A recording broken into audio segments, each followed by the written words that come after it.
Una de las grandes películas españolas del año pasado fue, sin lugar a dudas, Espíritu Sagrado, debut en el largometraje de Txema García Ibarra, el que ha sido y es uno de los grandes cortometrajistas del cine español.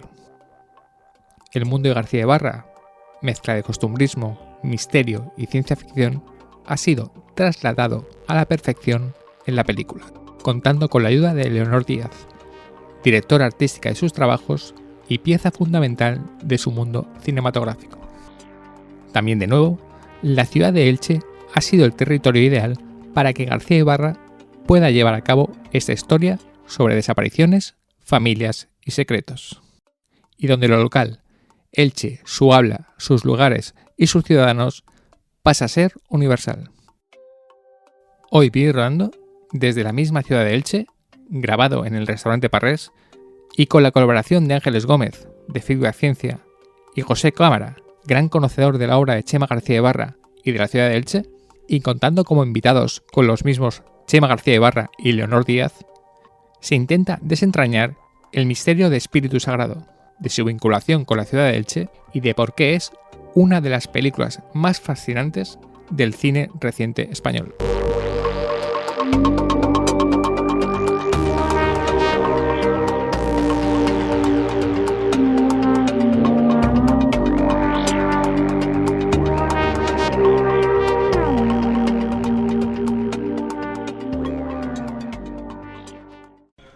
Bueno, pues si estamos en Elche, estamos en territorio de Txema García Ibarra y territorio de Leonor Díaz.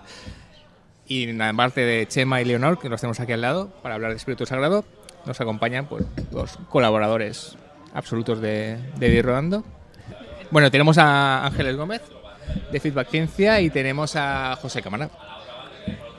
Buen día. Ilicitano de Pro y obviamente conocedor de Txema García Ibarra y facilitador de este encuentro. O sea que muchas gracias. Bueno, gracias a Txema y a Leo que hemos podido cuadrar todas nuestras agendas para que hoy poder estar aquí hablando de Espíritu Sagrado y yo creo que del cine de Txema García Ibarra, que yo creo que está bien hablar de Espíritu Sagrado, pero también hablar de todo su cine. Sí, y obviamente la presencia vamos a hablar el nombre de Txema García Ibarra se va a repetir mucho, pero obviamente tenemos aquí a Leonor Díaz, que es, antes de que hable ella, consustancial al cine de García Ibarra. No se puede entender a Txema García Ibarra sin Leonor Díaz. Sí, yo creo que empezaría planteando esa cuestión, que es en qué, cómo no solo cómo trabajáis, sino cómo nacen las historias. Es muy difícil, como decía Raúl, dividir o separar el trabajo del uno y del otro, ¿no? Aunque Leonor ha trabajado con otros directores y ha hecho otras cosas, pero no se puede entender, yo creo, que el uno sin el otro. No sé que vosotros cómo os planteáis cuando trabajáis y sois pareja, vivís juntos y todo esto, que está muy bien, pero a la hora de trabajar, cuando a Txema se le ocurre una historia, ¿en qué momento entra el trabajo de Leo o cómo trabajáis? ¿Cómo lo hacéis? Solamente recordar una cosa, que lo he dicho en la intro. Leonor Díaz es la directora artística de las películas de Txema García Ibarra y obviamente lo artístico, esa dirección artística es clave para las películas, es clave para la narrativa misma. Y ahora, si queréis... Adelante. Bueno, yo creo que empieza todo un poco porque nosotros hablamos mucho, paseamos mucho. Yo le cuento muchas historias a Txema, Txema me cuenta muchas historias a mí, pero yo en el tema de guión y eso no entro. Además, él no me cuenta nada hasta que no está casi hecho, porque yo soy muy miedosa y siempre pienso, eso no... te estás pasando de la línea. Entonces, evidentemente, nunca me cuenta nada. Pero sí que hablamos mucho y yo cuando leo el guión veo esos personajes y digo, pues esto, o yo qué sé, o situaciones como la del bocadillo en Espíritu Sagrado, eso es mío, de mi hermano. Son situaciones que a lo mejor le he contado yo, pero yo no, en ese momento yo no entro. Y cuando ya tiene, evidentemente él me va contando cosas durante la escritura y yo ya voy pensando en en qué haría yo con esos personajes, o me cuenta, pues mira, vamos a necesitar un bar que sea, yo qué sé, pues que podamos, que sea, pues en este caso, de Egipto. O ese bar existía y ya lo hemos visto y tal. Pues yo en ese momento sí que voy mirando, y eso puede ser 3 años antes de que empiece la película. Entonces yo ahí ya estoy trabajando aunque no quiera. O sea que sí, no sé si él tiene algo más que añadir a eso. Bueno, pues en una película, en el tiempo de producción, en los tiempos de producción de una película normal, pues entras a trabajar pues con un timing determinado, unos meses antes, ¿no? La persona que se ocupa de la dirección artística a lo mejor tiene... le contactan, pues yo qué sé, 8 meses antes del rodaje y empieza a trabajar 3 meses antes. Y en este caso es una especie como de trabajo simultáneo a la escritura, que eso es una cosa que no se suele dar. Y creo que esa es la clave de que haya pues un nivel de detalle y de implicación del arte que creo que es muy obvio cuando ves una película, y que al final pues eso tiene una razón logística, que es trabajo simultáneo a la escritura, que eso es una cosa que no sucede en las películas, ¿no? Que se da pues por una circunstancia casual, que es que convivimos como pareja, y eso hace que necesariamente en el día a día pues eso yo le vaya contando y ella ya va currando, ¿no? No sé si queréis, yo quería, que es interesante, ya que este programa se ha retrasado y no es un programa, digamos, promocional, porque la película ya lleva unos meses, pero es interesante que, precisamente por eso, para comentar una cosa. ¿Cómo satisfechos estáis con el recibimiento de la película? Hay que decir que la crítica os ha tratado de 10 en general. Estamos hablando de que para muchos es la mejor película española del año pasado. Sí, están prácticamente todas las listas de mejores películas aparecen. Prácticamente. Obviamente no vamos a entrar en cuestiones de premios, no sé cuánto. Ha ganado el premio Berlanga, el arrebato de ficción de Los Feroz. Ya sabemos lo que pasa con los Goya, pero ahí tampoco, o entramos después, pero eso tampoco tiene mucha importancia. Pero me gustaría más que la crítica, el público. Muchos ya eran conocedores de tu mundo, de tu universo, pero otros no, y realmente han entrado. ¿Cómo estáis satisfechos? ¿Cómo ha sido recibido, sobre todo por el público, más que por la crítica? Bien, hay que tener en cuenta también que la peli se ha lanzado en un momento un poco complicado para todo el mundo, donde unos números determinados de audiencia en esta época se considera bien, se considera un medio éxito, lo que hace 4 años era... Esto obviamente ha ido mal, esta película, si da estos números, ¿no? O sea, en la época actual es, ¡ay, qué bien, hemos conseguido hacer estos números!, ¿no? Que es como... entonces, teniendo en cuenta eso, ha ido bien. Hay una diferencia muy interesante entre las personas que han visto esta película conociendo lo que yo había hecho antes y las personas que se la han visto de cero, ¿no? Sí. Entonces, las personas que conocen han visto esta película como una especie como de constatación, como de sigue con nosotros, ¿no? Como esa especie como de sensación de sigue estando aquí, sigue haciendo esto, no se ha ido a otro lugar, ¿no? Y luego las personas que la han visto sin haber visto nada de antes, ha habido una especie como de sorpresa de dónde salió Bueno, se utiliza mucho lo de que da mucho pie la película a utilizar metáforas de ovnis, ¿no? Ha llegado un ovni al cine español, ha venido del espacio alguien desconocido, bueno, y era pues una persona que lleva 11 años haciendo películas como yo. Claro. Entonces sí que veo mucho esa especie como de sensación de descubrimiento de algo súper nuevo, y por un lado, y de sensación de constatación de que sigue esta persona con nosotros haciendo lo que lleva años haciendo, por otro. Sigue con nosotros porque es tu primer largometraje. Dejamos de que Uranes... Sí, podemos decir Uranes porque está a 59-60, pero digamos, vamos a decir que es el primer largometraje para así ser un poco más es la primera sencillo. Película hecha dentro de un sistema industrial, vale, con una distribución, pues con todo lo que implica un largometraje, que es una distribuidora, un agente de ventas, todo este tipo de productoras, televisiones, todo este tipo de entramado que al final está detrás de la... ¿Tuviste un tiempo de duda respecto a ese paso del cortometraje al largometraje? ¿Cómo voy a hacer mi mundo en algo que va a durar 90, 100 minutos? ¿Cómo fue ese proceso? ¿O fue más sencillo, más difícil de lo que creías? Sí, bueno, fue muy difícil. yo quería una película, es como la ambición, supongo que de todo el mundo, ¿no? Que todo el rato estuviera bien. Entonces, porque a mí, claro, hay muchas películas que me gustan. La película dura 90 minutos, pero siempre tiene como 3-4 minutos o 5 que digo, joder. Entonces dije, hostia, me encantaría que todo el rato molara la película. y claro, evidentemente es un objetivo tan ambicioso que me supuso un trabajo de escritura de guión pues muy largo además. Luego también estaba, a mí me gusta mucho el cine de autor, como supongo que a todos aquí, y a todas las personas que están escuchando esto también. Pero veía una cosa que quizás se estaba abusando demasiado de ella, que era la tendencia a los finales abiertos, ¿no? Entonces, los finales abiertos, pues eso, cuando la película acaba, digamos, a lo mejor un poco antes del final natural de lo que está sucediendo en lo que estamos contando, antes sacamos la película, como que no se queda un poco en suspenso. Cuando están bien, está muy bien, pero me da la sensación de que se había abusado un poco de eso en el cine de autor y me apetecía hacer algo que estuviera completamente cerrado. Es extremadamente complicado hacer eso y supone pues eso, que cada cosa que empieza tiene que acabar y todo tiene que tener una especie de coherencia interna y eso pues supuso un trabajo de guión pues muy gordo, la verdad, muy. Así que bueno, contestando a tu pregunta, pues me costó mucho. Sí, pero aunque yo quería incidir en una cosa que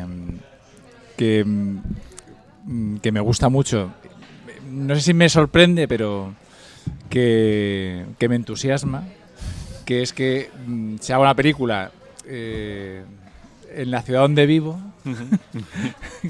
Porque muchas veces, y Chema lo ha dicho durante la promoción, siempre estamos habituados a ver películas que suceden en Barcelona, en Madrid o en Sevilla, ¿no? Como mucho en Valencia, ¿no?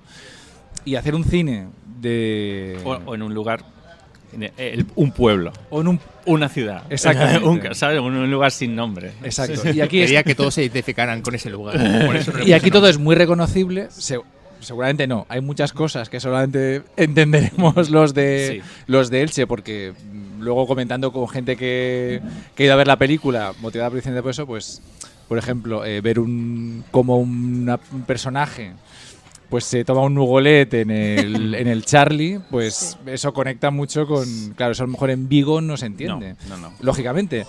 Y eso pues está bien, ¿no? O sea, siendo una cosa muy local y que no tiene ninguna trascendencia para el que lo vea en Vigo, es decir, puedes seguir viendo la película perfectamente y gustarle o no gustarle, pero hay una conexión con cosas, con hábitos, con tradiciones que pasan y que de alguna manera se van a quedar plasmadas en el cine. Es decir, dentro de 50 años o de 60 años, alguien cuando vea pues dirá, pues mira cómo era Elche en aquella época. Que es una cosa que los que a veces estudiamos películas o la historia del cine o películas que se han rodado aquí, yo en mi caso por ejemplo que he estudiado sobre películas que se han rodado en Elche, pues es muy importante la información que te dan películas rodadas hace años. Y yo creo que por eso tiene el valor esta película añadido al que tiene, ¿no? Y la sorpresa de la crítica o del público de otros sitios de decir, joder, se puede hacer cine desde los márgenes. Y en esa estela, es decir, estaba Oliver Laxe, estaba el año pasado Luis López Carrasco, el año que viene estará Elena López Riera, es decir, bueno, el año que viene no, este año. Y todo eso está muy bien. Y yo creo que eso también enriquece el cine español, fuera de premios o fuera de la cobertura o de la repercusión que tenga. Sí. Y ver eso, ¿no? Por ejemplo, pues protopartículas. Que escenas estén rodadas en la calle donde tú has vivido, pues no sé, te apetece verlo. O sea, pues sí, está muy bien hacer una película donde salga la calle Serrano de Madrid o Chamberí, pero también algo de aquí. Y yo creo que ya no solamente de Elche, sino que hay cosas que reconoce gente de Alicante o gente de Orihuela, porque ya no solamente de Elche, sino de la zona. Porque no solamente son lugares, sino también es el acento, es la forma de vestir, claro, es la música que suena, es la comida que sale, claro. Que no es O sea, no es solamente este edificio o esta plaza, sino hay más cosas que tienen que ver con la identidad del lugar que también están retratadas. Hay una cosa, por ejemplo, muy curiosa en Espíritu Sagrado, que uno de los personajes habla valenciano en un momento determinado. Pascual. Pero eso que puede parecer como una cosa como... Fíjate que solamente sale como un diálogo en valenciano en una película, en una ciudad donde sale... Pero partimos de que ese personaje es una persona mayor, porque en Elche, desgraciadamente, el valenciano ya lo están hablando las personas mayores. A mí me gusta mucho ese momento porque refleja muy bien Elche, porque no todo el mundo habla valenciano en Elche. Entonces, ese señor en esa inmobiliaria, además es el típico que hablaría... Exactamente. Claro. Entendemos que está hablando con un señor mayor también al otro lado, ¿no? Porque le está intentando explicar una cosa que no se entera muy bien. Y fue... en la persona que lo interpreta es de Crevillente, el valenciano es su lengua habitual, y hablando con él llegamos a la conclusión de que esa persona, si al otro lado, o sea, en el guión está hablando con un señor mayor al otro lado que no se entera muy bien de cuál es la diferencia entre un metro útil y un metro no. Sí, toda mi casa es útil, ¿por qué me estás diciendo que es inútil mi casa? Entonces llegamos a la conclusión de una forma supernatural de esta persona, esta conversación la tenía en valenciano, porque son dos señores mayores hablando. Claro. Y él encantado con eso, además. Claro. Y yo también lo veo un poco con que, por ejemplo, los que... O sea, se supone que la casa... Bueno, se supone, ¿no? Que la casa de José Manuel está en Carrús. Y aquí está... normalmente no se habla valenciano. Sí, en la parte de Carrús. Sí. Y se habla más valenciano. Si se habla valenciano es o en el centro, la gente mayor, o ya en pedanías. Pero en Carrús casi no se habla. Entonces, a mí me gusta mucho esa diferencia porque, por ejemplo, en mi casa, mi madre cambiaba del valenciano al castellano de una forma supernatural según con quien hablara. Claro. Y a mí eso me ha gustado muchísimo siempre. Por eso, porque es algo muy de aquí también. Sí. No, la verdad es que antes de empezar hablamos también por Drive My Car, del tema de los acentos y de cómo está todo eso vertebrado y es muy natural que aparezca así en Espíritu Sagrado, ¿no? Y no solamente el valenciano, sino todos los acentos que se escuchan. Vega Baja, hay un montón. Exactamente, es decir, porque al final las ciudades y los pueblos las hacen gente que ha venido de muchos sitios. Sí. ¿no? Sí, aquí a mí el acento de la Vega Baja concretamente me gusta mucho, toda la zona esta de Orihuela, de Callós y tal. Ya hice ahí un corto que se llama La Disco Resplandece, que me gusta mucho, como que es el acento de la Vega Baja está ahí a saco. Y me gusta mucho que haya, o sea, la película esta tú la recibes al 100% únicamente si eres de Elche. Luego, si eres español, quizás la recibes al 97%, ¿no? si eres tal... Pero, o sea, tú solo ves, o sea, efectivamente lo del que alguien vaya a un bar y se ponga un nugolet o que haya un cruce con un personaje muy conocido en la ciudad que a lo mejor fuera de Elche se ve, bueno, con uno que va con una bici que dice cosas, ¿no? Pero aquí se sabe quién es y tiene otra... Entonces, bueno, este mismo cambio del valenciano y tal, eso me gusta mucho que haya... la única forma de recibir como audiencia toda la información de la película, el 100%, es si eres de Elche. O esa casa con la Mare de Déu siempre presente. Si eres de Soria te va a llegar al 97%, pero nunca te va a llegar al 100%. Ya, lo siento, exacto, persona de Soria. Exacto. Pero bueno, pero eso no invalida la película. Es decir, está muy bien. Y ahora que saca la Mare de Déu... Sí. No, porque por ejemplo, hay una... Ya entramos en las particularidades. Hay cosas que me gustan, ¿no? De la película mucho. Entonces, ahí, por ejemplo, no sale mucho la Mare de Déu. Pero tiene dos momentos. Exacto. Pero precisamente por eso me gusta. Porque, quiero decirte, habéis utilizado cosas de Elche, pero no la simbología que estamos hartos de ver. Por ejemplo, la Dama de Elche tampoco es una presencia absoluta en la película. Yo creo, no sé si sale alguna vez. Está donde está en todos sitios, que es en el bar. En todos los bares de Elche hay una Dama de Elche. No sé si sale también en la comisión de fiestas. Probable. Ah, sí, claro, sale. De fiestas. Hay una foto, sí. Y que participas tú muy bien en la comisión de fiestas. Sí. Entonces, la Mare de Déu, por ejemplo, hay dos fotografías. Bueno, una fotografía de la Mare de Déu, que está en la habitación, que a mí me gusta mucho esa, porque es la Mare de Déu, contando brevemente, en su dormición, que pasa entre la véspera y la festa, y a la Virgen se le pone una especie de mascarilla haciendo que está muerta, y que simboliza mucho como la Nit de la Roa, que es como la fiesta pletórica que hemos tenido, ¿no? Y entonces que se vea de noche esa foto y luego aparecen como las luces de una de fiesta, pues a mí esa imagen me recuerda mucho la Roa. Entonces, claro, es una cosa que solamente no sé yo y a lo mejor alguien más ahora. Para nosotros es muy importante ese plano porque fue el último que se rodó de la película. Sí. Además, lo pensamos todo para que ese fuera el último plano que se rodara. Queríamos terminar con un plano fijo de la Mare de Déu, ya habían terminado los actores, ya está, nos fuimos a la habitación a rodar ese. Y luego hubo algún comentario de deberíamos llevarnos otro plano y tal. Y yo, no, porque quiero que este sea el último plano.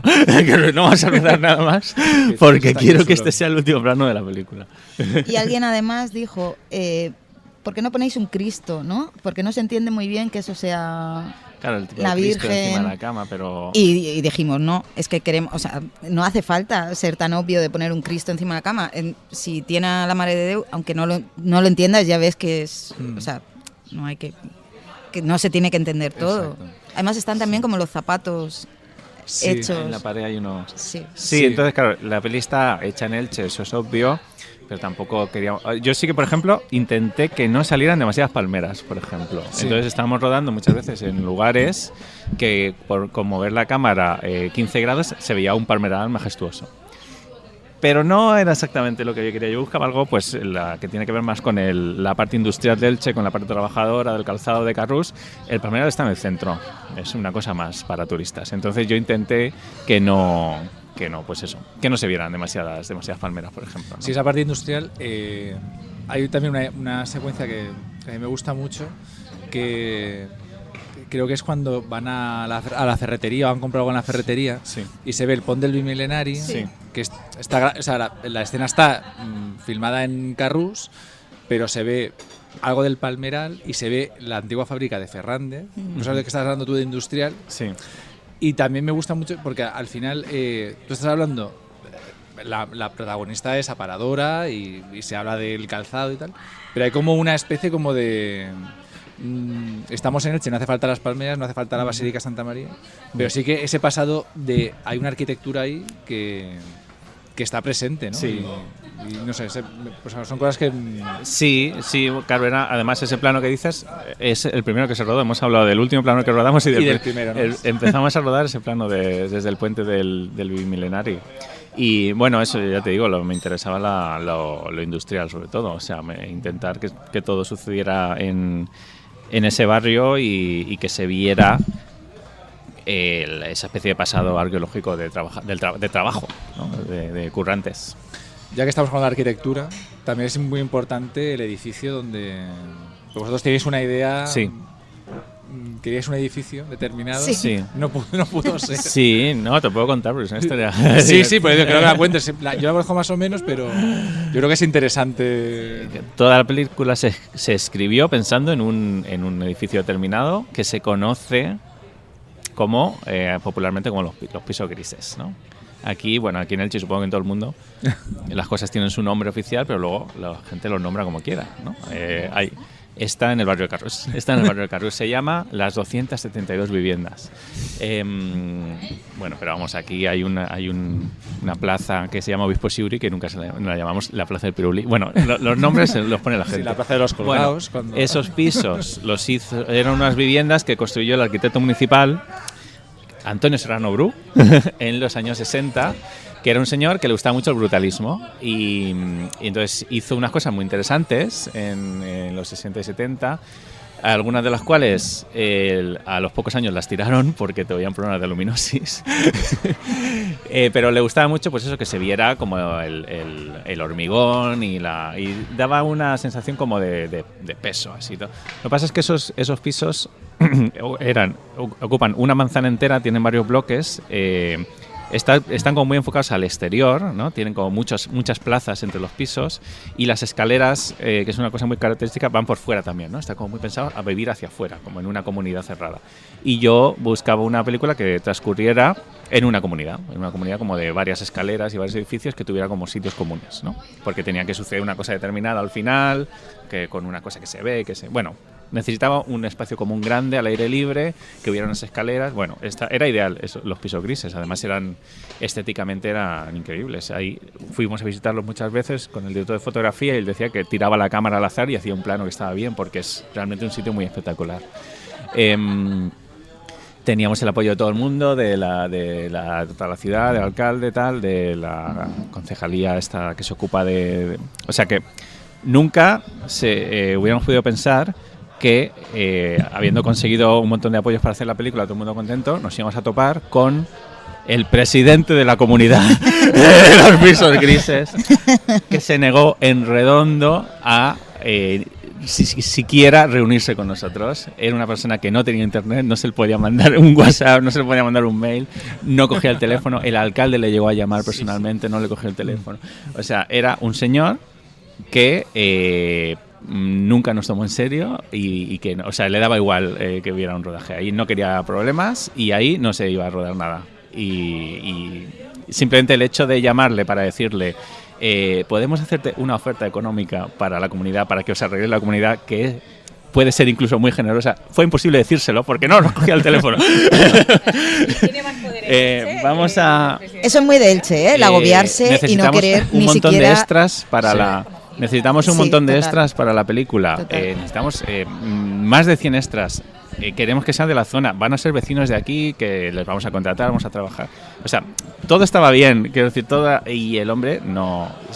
A día de hoy yo desconozco los motivos por los que rechazó todo eso y nunca llegó a los vecinos, por ejemplo. Creo que estoy seguro de que nunca supieron que esta película yo tenía intención de rodarla ahí. Así que al final pues encontramos literalmente en la acera de al lado otra comunidad similar, construida unos años después, que se conoce como La Tejera, pero como los pisos son rosas, se le llaman los pisos rosas, donde pues el apoyo fue total. El presidente de la comunidad tenía internet, podía recibir mails, se podía hablar con él, era una persona sensible, enseguida le pareció bien. Se llevaron le hicimos una oferta económica, se la llevaron, se hicieron ahí unos arreglos en la comunidad, o sea, todo bien, contratamos un montón de gente de esos sitios y bueno, pues al final lo hicimos Yo tengo que decir pisos. Que gracias al señor de la comunidad de los pisos grises, porque yo como directora de arte estaba muy contenta de que fueran los rosas, porque a mí me gustaban más. A mí me gustaban más los rosas sí, que los grises. Los planos de los pisos grises, John y Chema estaban como muy flipados, en plan, ¡wow! Venían siempre con su... Y era muy guay por las escaleras exteriores. Pero a mí personalmente el último plano me gusta más en los rosas. Creo que le da el contraste de eso tan duro con el rosa tal. A mí tampoco sé cómo habría quedado sin verlo en el otro, pero yo enseguida, para mí... Ellos lo pasaron peor que yo. O sea, ellos lo pasaron muy mal, realmente, John y Chema, cuando el hombre no atascado total, que ni para adelante ni para atrás. Era, pues eso, el típico que no quiere no quiere comprometerse a algo que pudiera pasar en la comunidad. Sí, que no quiere problemas. Claro, no quería problemas y ni siquiera... le comunicó al resto. No, a nadie, seguro, porque si no le habrían quitado importancia. La misma gente de allí le habría dicho, oye, que nos van a dar dinero. Lo que dice, los arreglos. Claro, y luego muchos extras que paraban por la calle a la gente de producción eran de los pisos grises, que querían salir en la peli. Entonces yo creo que él no llegó ni siquiera a comunicarse con los demás. Pero yo le doy las gracias a ese señor atascado, porque para mí, como que la peli ha ido buscando sus cosas, y para mí creo que ese momento, o el momento en que Charo está con la bolsa de la faena, ese plano para mí es precioso y no se habría dado en los pisos grises. Se habrían dado otros, a lo mejor igual de bien, pero yo lo pasé menos mal que Chema y John, que lo pasaron bastante regular, porque estaban muy a tope con los pisos grises. Hombre, el resultado final es espectacular, eso es lo que sí que sabemos. O sea, Sí, que- al final, pues al final la peli decide un montón de cosas. ella decide por su cuenta, pero bueno, le mando un saludo a Fernando, se llama el presidente de la Hola, comunidad de Fernando. pisos. Bueno, ahí hay una historia Por también, y por sus vecinos, yo creo que quizás su mandato debería llegar a su fin. Presidente Y- más bien dictador, más bien. Sí. Si no llega el mensaje a los vecinos, que a lo mejor alguno era fan de Chema García Ibarra y era la ilusión de su vida, pues muchas gracias. Creo que mucho tiempo antes de rodarse la película ya había salido en la prensa Que iba a ser que allí, se iba a ser en ese además. edificio. Sí, Sí, sí. Sí, recuerdo la información como en la página de cultura Que me lo de la preguntó y provincia. yo me quiero decía, rodar en los pisos grises, no Sí, sé qué. sí. ¿Cómo iba a pensar yo? O sea, que íbamos hemos rodado con cosas complicadísimas, que eso iba a ser lo complicado hasta a nivel de no conseguirlo, vamos. ¿Cómo iba a pensarlo yo? Y luego también, bueno, me imagino que la búsqueda del bar tampoco sería sencilla. Bueno, Es que ese bar, yo creo que fue el primero. ese bar es que nos gustaba porque mantiene la decoración desde que se fundó, tiene unos Pero azulejos buscabais muy algo así. interesantes. Sí. Buscamos algo así. Mira, ese bar, claro, tengo una pequeña espinita absurda, tampoco es una cosa que muy grave, que no está exactamente en Carrús. Entonces era como, ¿quieres rodar todo en Carrus? Bueno, pues ese bar no está en Carrus. Está en el Pero límite, está en el límite. Está muy al límite. O sea, Estuvimos mirando no está bares. en el centro. Estuvimos mirando bares y por Carrús miramos alguno, no estaban mal. Yo tampoco quería una cosa así muy pintoresca, quería una cosa medio anodina, medio tal, pero tampoco muy anodino. Bueno, el Charlie era un bar que siempre nos había llamado la atención. Además quedaba muy bien porque hace esquina, es muy práctico, tiene 2 puertas. La casa Y- arriba, ¿no? Necesitábamos para un plano que se viera también. El balconcito. Claro, este. necesitamos la fachada del bar que tuviera una ventanita arriba para un plano que ya tenía pensado, donde se asoma una vecina que Sí. quería.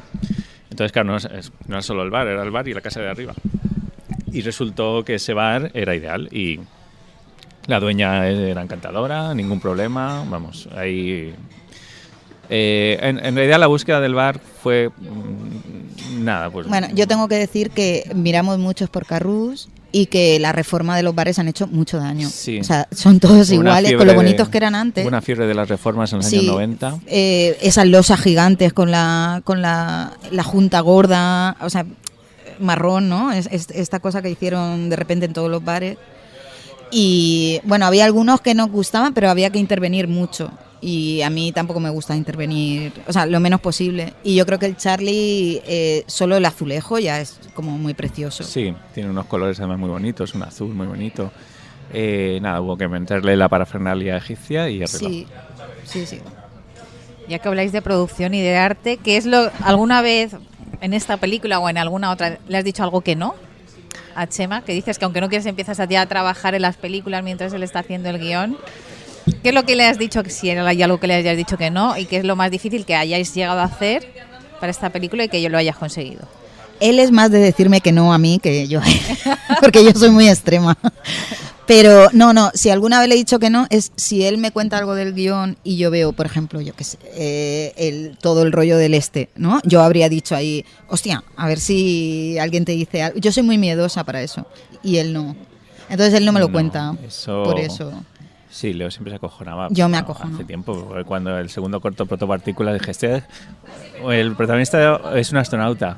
¿Pero de dónde vamos a sacar? No sé Yo qué me es. acojono mucho. Y yo digo, mira, no te voy a contar nada hasta que lo acabe. ¿Por el porque, astronauta? macho, estoy a medio Sí. escribir y le digo Es- lo del astronauta y ya se pone ahí como diciendo que no, que no. Es súper difícil encontrar un traje de astronauta. O sea, Ah. es de lo más difícil que hay. Es que muchísima gente aún nos pregunta por el de protopartículas porque es difícil. Pero otras cosas que me haya dicho que no, o que yo le haya dicho que no. No sé, tuvimos ahí un rifirrafe con la casa, ¿no? De José Manuel, que la veía demasiado grande para... Sí, Pero es que no encontrábamos... yo la veía demasiado...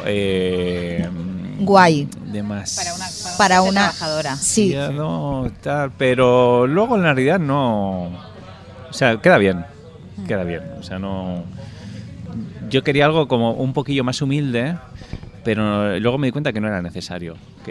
O sea, en realidad las casas en Carrús también son así. Es que las casas son así. Son Sí, así. también nos costó bastante, ¿no? La Encontrar casa nos Sí. costó muchísimo porque en Elche el También alquiler... las reformas también han hecho Las mucho reformas La han reforma hecho fue mucho una daño. cosa más logística. Sí. alquilar una casa por Para un una periodo de semana tiempo o un corto mes, no es te la alquilan. complicado.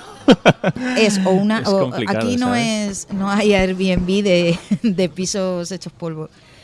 Lo que yo buscaba era un piso que yo lo viera y dijera, este es. No sé, yo también es verdad que soy muy visual, ¿no? Yo sí no voy con una idea preconcebida de lo que quiero, pero yo si lo veo digo, es este. Y entonces había mogollón que yo veía me sé todos los pisos de Elche de Carrús, por inmobiliaria, y mandé a la de producción como, yo qué sé, 80 pisos, que eran ideales, y ninguno no lo alquilaron. Y yo lo vi y dije, ya está, porque era grande para que hubiera tiro. Y además no accedieron al alquiler porque alquilamos 2 pisos de los mismos dueños en el mismo edificio, y entonces ya les salió un poco más a cuenta hacer todo el papeleo, los contratos y tal, para si eran 2 pisos ya les venía un poco mejor. Entonces hay un momento en el que se ve también la casa de otro personaje, de Charo, que es el piso de abajo. Es el piso de arriba, que eso fue... De arriba. De eso, arriba, de arriba. sí. No encontrábamos el piso de Charo porque normalmente queríamos una casa donde la máquina de aparar estuviera en el salón, que es donde normalmente aparan las... Y o había muy pocas ya, porque ya casi no quedan, o las que habían estaba tan hecho polvo o no tenía tiro, o directamente, como eso es totalmente ilegal, no nos dejaban acceder a eso. O sea, a la gente le da un poco de miedo que tú veas que está parando sin contratos y tal. Y entonces la casa de Charo era una habitación de matrimonio que en un momento ya de desesperación yo dije, si quitamos la cama y ponemos aquí la máquina de parar y aquí un sofá, luego quedó muy bien. Así que tuvimos que alquilar los 2 pisos. También había la habitación de las niñas, también era en la parte de arriba. También sí.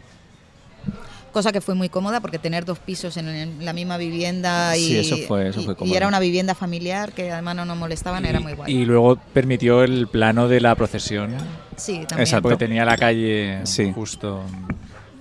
Sí. ¿No? Tenía y era más o menos bajito, se veía bien, es un segundo piso, y eso, la idea es que en un momento se escucha como una especie de ensayo de Semana Santa, se asoman por la ventana y lo ven, y se pudo hacer también. Que eso también me gusta bastante, el tema de la Semana Santa, porque lo obvio haciendo una película en Elche hubiera sido... Ramos a lo mejor. O el misterio. O el misterio. O algo así. Claro, Sí. ¿no? Es decir, como... ¿no? Hay una cosa como muy típica cuando se hacen documentales, por ejemplo, sobre el misterio, es filmar a gente cantando el ternari por la calle, cosa que no pasa, porque Ya, es verdad. solo pasa cuando se va algo bebido, algo chispado, Sí, ya que sí, te pones con los sí, amigos sí. ahí a hacer el... Pero no suele pasar, No, Entonces, es verdad, por ejemplo, yo recuerdo un documental alemán que empieza con 3 señores, que son 3 cantores del misterio, pero cantando el ternari, cosa que no pasa, ¿no? Entonces, la sustitución del misterio por la Semana Santa me gusta porque al final, de alguna forma, está pasando. Es decir, esa tradición como más popular del misterio está siendo suplantada por la Semana Santa, que no sé si es... ¿Buscabas algo así o...? Buscaba... ¿O porque...? Buscaba un poco de ambiente así como misterioso que se da, pues eso, cuando en las semanas previas, los días previos a la Semana Santa, que de repente vas por la calle y aparece un ensayo, ¿no? Y que llevan su propia música. También buscaba utilizar esa música que aparece de repente como darle una justificación para que apareciera una música en la película, ¿no? Y era claro, es una especie como de contexto también como fantástico, de preparación también para algo sobrenatural que va a suceder, ¿no? Entonces quería que siempre hubiera como una especie como de atmósfera de algo místico sucediendo, y me pareció que los días previos a la Semana Santa pues podía ser una buena idea, y la podía usar también prácticamente, de una forma práctica. Por eso te digo que necesitaba que en algunas secuencias de repente apareciera una música, y que literalmente en esa secuencia aparece una música porque literalmente por la calle llega alguien con un altavoz, y a nadie le parece raro porque eso es lo que sucede en la Semana Santa, con una saeta, o sea, con un paso de Semana Santa, pues lo podía usar también así, como estéticamente. Y hablando de misterio, ¿qué inspiraciones has tenido para el tema, pues eso, de paranormal, de misterio de la historia? ¿Qué inspiración habéis Pues, tenido? Si habéis tenido también ciencia algún ficción. tipo de asesora, Pues lecturas de ciencia ficción. por ejemplo. Sí, ciencia ficción y sobre todo la parte, lo que tenemos nosotros en nuestra realidad, que no forma parte de una ficción, que más tiene que ver con la ciencia ficción, que es pues las visiones, la gente que ve cosas, ¿no? No solamente ovnis o ufología, sino también el futuro, clarividencias. Ese tipo de cosas son conceptos fantásticos, pero que no hay que ir a un libro a buscarlos, ¿no? Están aquí con nosotros. Es algo que me interesa mucho. Me interesa, o sea, el evento en sí fantástico no me interesa, o sea, la luz en el cielo, si es roja o azul o redonda, me da igual. Lo que me interesa es la persona que la ve, ¿no? La persona con clarividencia, la visión del futuro no me interesa, pero sí que me interesa esa persona con clarividencia. Cómo es la habitación, dónde está, ¿no? Cuando tú vas a ver a una vidente, cómo está decorada, cómo viste ella, con qué lenguaje te recibe. Todo ese tipo de cosas me interesan un montón. Todo lo que es lo humano, que rodea lo fantástico. Y esas han sido un poco las influencias. Pero entonces habéis sido videntes. Bueno, no. ¿Cómo no? No, pero nos lo ha contado gente que ha ido. Sí. Y tampoco hace falta mucho irte a videntes. Por ejemplo, nuestra vecina de abajo, del entresuelo, Bonifacia, Boni, me acuerdo un día que íbamos bajando y venía ella de la calle, no sé qué, y nos dijo, no, es que vengo de ponerle las manos a mi hija que le dolía el estómago. Y es tan normal, o sea, y sigue otra conversación. Pues me voy a comer, ¿qué tal? ¿Cuál? Entonces, yo creo que está en que todos desde pequeños hemos ido a una curandera porque te ha llevado la vecina de al lado. Entonces ya sabes cómo son Pues esas vecina casas. de al lado más o era menos. la curandera. Sí. Entonces, sí, es una cosa muy, muy, muy de barrio popular, industrial, de Carrús, de tener lo paranormal, digamos, o lo supernatural, o lo sobrenatural naturalizado. Es súper. De hecho, por ejemplo, ahora en Facebook hay un grupo que se llama Tú no eres de Elche, que supongo que habrá en todos los... No eres de Alicante, sí. Sí, Cosas pues de esas. yo soy muy fan porque es como, a veces me quedo muy loca y ahí cada semana o cada 2 semanas alguien pregunta, ¿una curandera qué tal cual? Y la gente le da enfrente de la Que quieren farmacia ir de y piden consejo para que le digan. Y no hay un comentario, hay 50 de gente que le dice, pues está Marianico, que está en la farmacia en Carrús, enfrente de tal. O sea, que es algo súper normal. Sí. Mi familia es de la Vega Baja y también hacían cosas de esas. Mi bisabuela hacía una cosa de las cañas, os digo por si os conocéis, para los riñones. Ah, Sí, lo de las Sí, lo de cañas. las cañas, sí, sí. a mí me lo han contado. No, eso no lo he... Pues te pediré, pero eso es Y luego súper... medir cuando El tienes pañuelo. empacho. Eso lo hace mi padre. Sí, ¿no ves? Pues, un vaso de agua en la Sí, cabeza son para cosas el muy- sol. Sí, el aceite. Con... Ya pero es lo que dice Chema, que es un poco... Para la isolación. Sí. Claro, que es cómo está arraigado de tal forma que aceptas una cosa que aparentemente no es racional, cómo lo asumes y lo aceptas, ¿no? Y eso está bien, ¿no? Porque de alguna forma un poco lo que buscabas, ¿no? Con la película también un poco hablar de esa parte espiritual o Sí, trascendente, pero que de no una es forma- trascendente. De ¿no? una No sé. forma muy mundana, claro. Entonces, sí, a mí me interesaba mucho. No sé, habláis de los rituales estos de medir y tal, ¿no? Imagínate una situación que es que se está haciendo ese ritual de medir en una habitación donde hay una tele puesta con Sálvame y la conversación entre las personas que están midiendo es exclusivamente lo que sucede en Sálvame. O sea, ya se ha naturalizado tanto que está sucediendo una cosa mágica delante de ti, pero ni siquiera consideras que sea algo de lo que hablar, ¿no? Es más importante. Claro, es tan normal, es tan natural que no vamos a perder tiempo. Pues es que se está haciendo una cosa normal, ¿para qué voy a hablar de las mediciones mágicas y tal si ya es súper normal? Sí. Mira, Sálvame, vamos a hablar. Entonces, eso es algo que es lo que te digo, de la parte más humana de lo paranormal, que es Y lo sí, que una más me cosa interesa. también muy importante en la película que destacó Eulalia Iglesias en Caimán, que es que muchas veces se tiene asociado las creencias, porque al final la película está hablando de creencias, no habla de... No hablas... Es tan válida creer en el... o tan válido.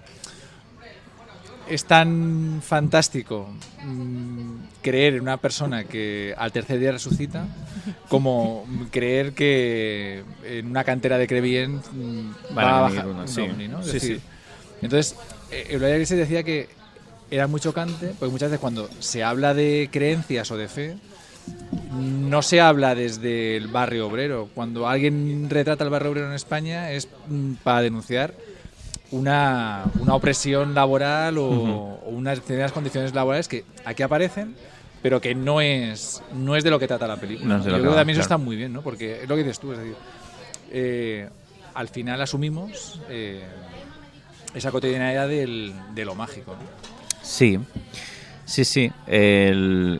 Tenía que retratarse el barrio de una forma pues que no fuera maniquea ni nada, ¿no? Entonces, hablando de las condiciones laborales, bueno, las condiciones laborales son las que son y no se podía obviar eso, ¿no? Pero tampoco iba de eso la película, ¿no? Y no queremos que vaya de eso tampoco. O sea, creo que es más útil a lo mejor que hacer un retrato más frontal de esas condiciones laborales sin incidir en ellas, ¿no?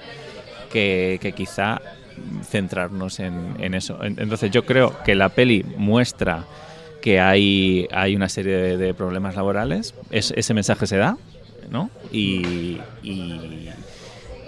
Y estoy contento porque concretamente las personas que salen, que es las personas que trabajan en el calzado, que son reales, que son ellas de verdad, y ellas están muy contentas con la película además, porque yo hablando con ellas me contaron una cosa que me interesó mucho, que era que el trabajo del aparado, que es para el que no lo conozca, porque es una cosa muy licitana, es un trabajo muy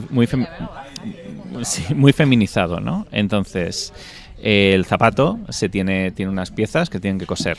Entonces, por lo general, el proceso es que hay una persona que va con un saco con un montón de piezas por coser a unas casas donde hay unas mujeres con unas máquinas gigantescas de coser en sus casas, reciben ese saco, cosen las piezas y le dan el saco con las piezas cosidas a ese señor. Y entonces es un trabajo que está pues no muy bien pagado, que tiene asociado una serie de problemas físicos relacionados con los movimientos que se suelen hacer, que se hacen con las manos. Ahora las personas que han estado toda la vida trabajando en eso están jubilando y se dan cuenta de que no han cotizado y que no tienen jubilación. Está empezando una especie como de lucha con la asociación esta de aparadoras para que se reconozca eso. Entonces yo me reuní con ellas, les conté lo que quería hacer, les enseñé la secuencia donde salía el aparado, les pregunté si estaba bien.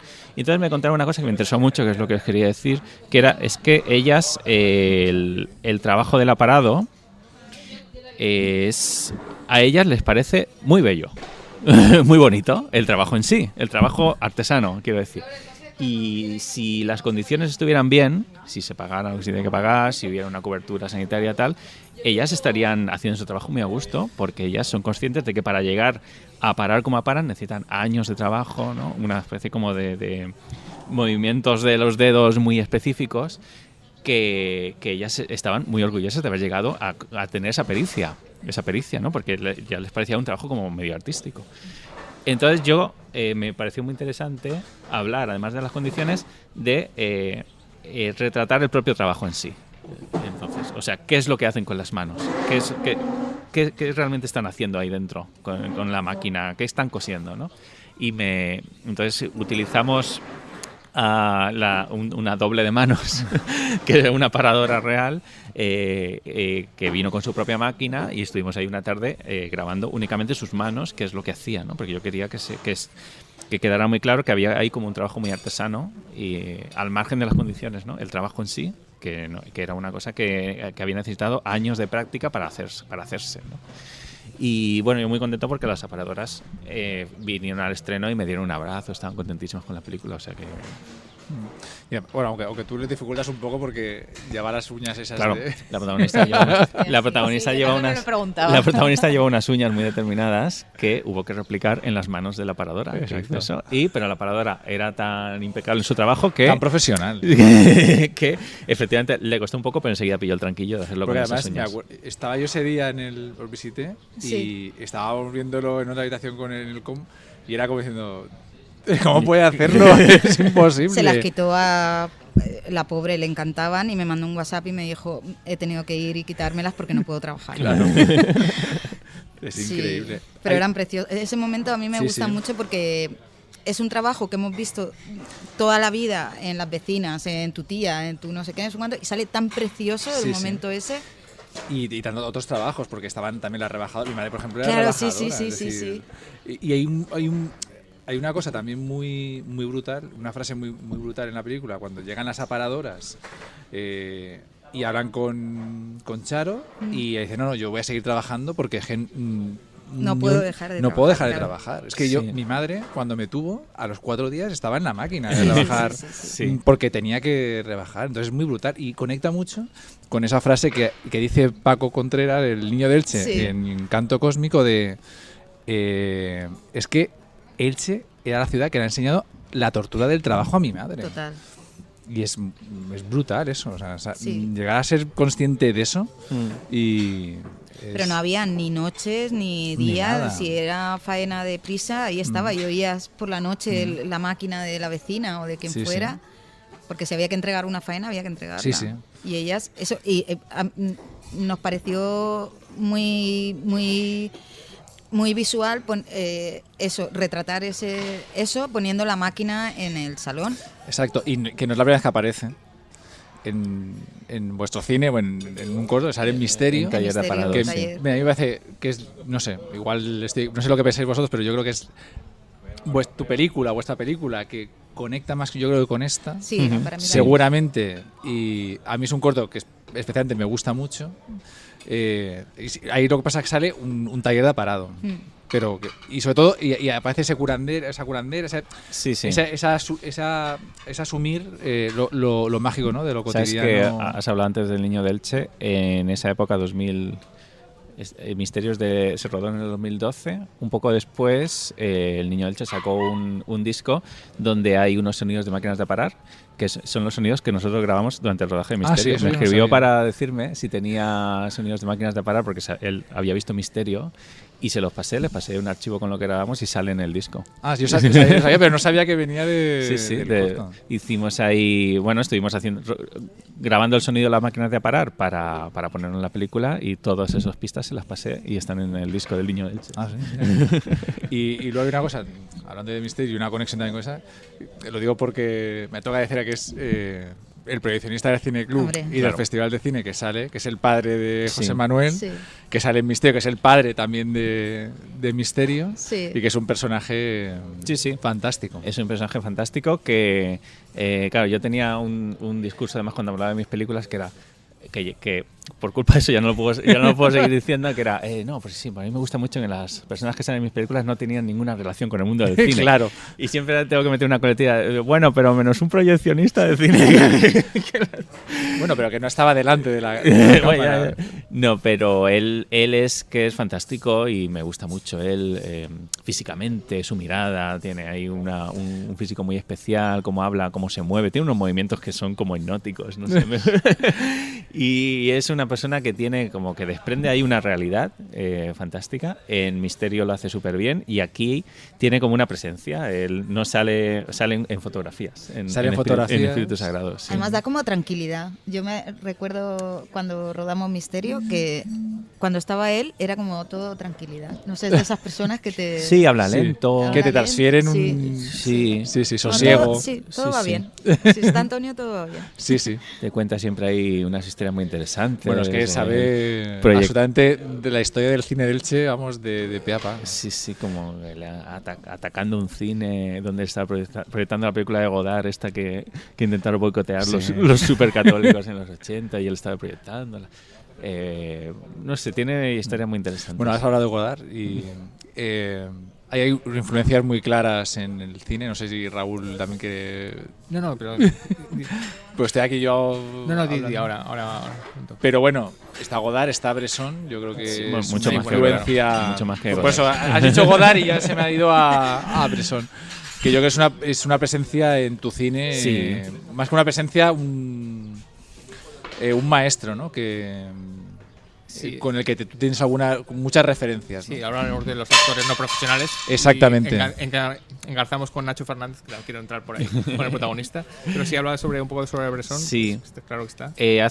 Precisamente hace 3 o 4 días me mandó un mensaje el productor que le habían dicho que Espíritu Sagrado le había gustado mucho a Santos Zunzunegui, que es el primero que escribió un libro sobre Bresson en España, que se publicó en el año 2001, así que yo lo leí porque ese libro está en la biblioteca de la Universidad de Alicante por algún motivo, y yo me iba ahí a la biblioteca y me lo leía de vez en cuando.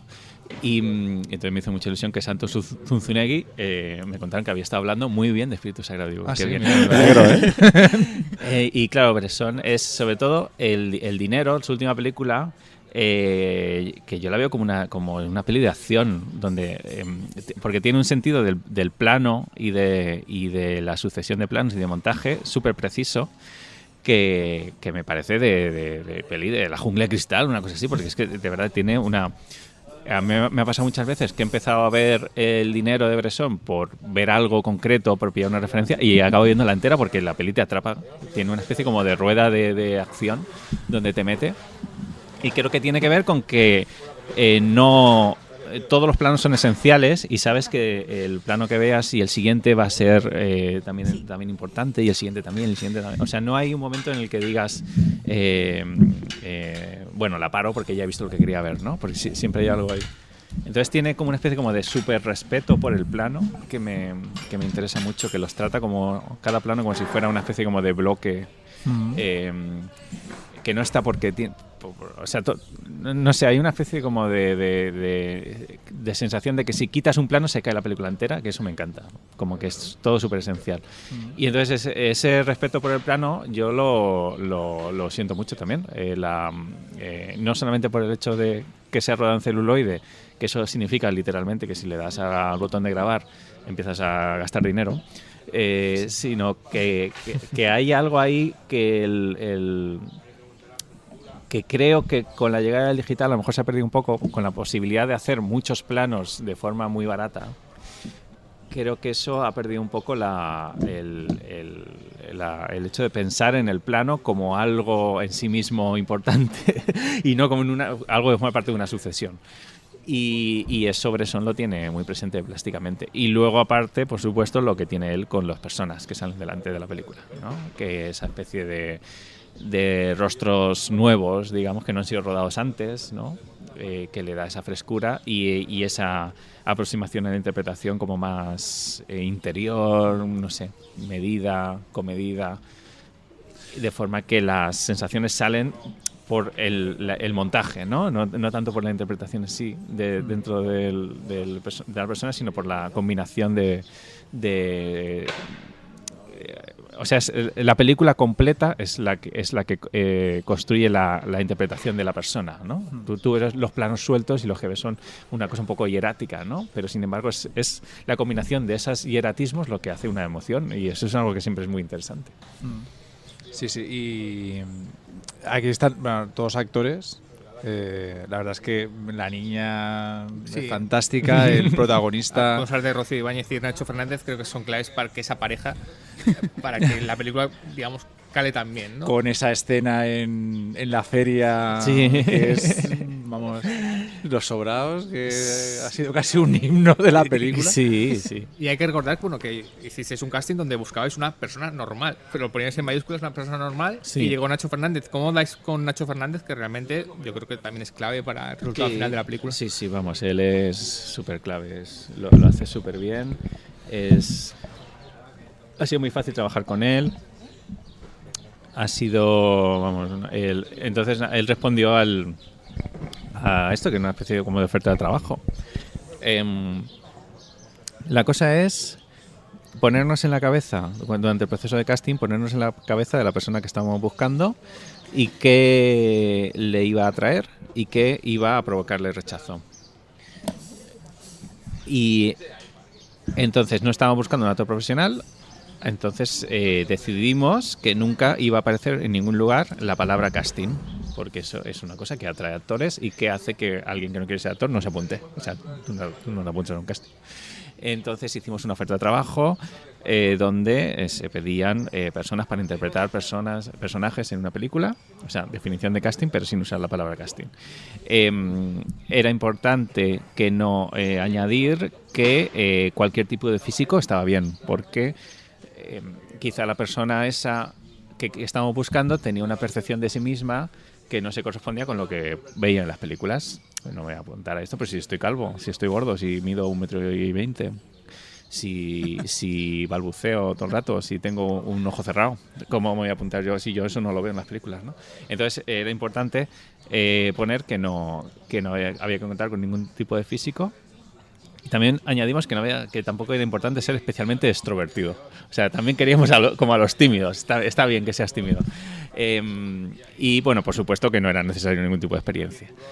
Entonces eso se movió en los circuitos de búsqueda de empleo normal, como para un camarero o un tío de una fábrica, por lo mismo, que eran las personas que estábamos buscando. Y conseguimos que se apuntaran un montón de personas, como 3.000 personas. Y entre esas 3.000 personas pues llegó un vídeo. Todo esto se hizo online porque fue durante la pandemia.